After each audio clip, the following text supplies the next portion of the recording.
O achado da peza producíase de xeito casual o pasado mes de xuño, cando un grupo de mariscadores traballaba a meixa nas inmediacións de Sálvora. Alá polo día 15 de junio, indo para o mar como vou todos os días, pois traballando na playa da Safra, así como ven o rastro para arriba, ven o rastro todo con unha copada cunhas ameixas arredor que estábamos traballando a babosa. Unha vez que la vin o rastro, vin o color dunha tella, e pensaba que era unha tella o primeiro. A darlle a volta a tella que pensaba que era eu, vin que tiña esta pequena asa, e dime de conta que pensaba que era unha vasija ou un jarrón. Bueno, puseno na proa e seguín traballando como un día normal. Ao chegar a terra, bueno, fixen o de sempre, a lonja botar as ameixas, e a cá mesma fun para o galpón. Así, cando cheguín ao galpón, collín e saquín unhas fotos, e mandiñas a Miguel do museo. Así como o Miguel recibeu a miña fotos, xa me chamou inmediatamente e díxome que era unha vasija.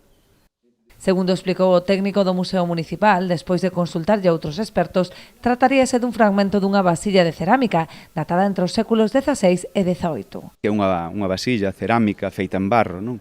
Que se pode situar tipolóxicamente como unha especie de anforeta, nós que lle chamamos.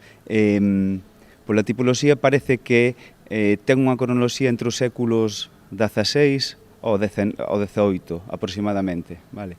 Entón, nós pensamos que sí, que se trata dun anaco deses cacharros desa época e que seguramente pertencerá a unha embarcación. Non sabemos se é que lle rompeu a propia embarcación e o tiraron ali, ou ben tamén que non se descarta que poida ser dun naufraxio desa embarcación, non?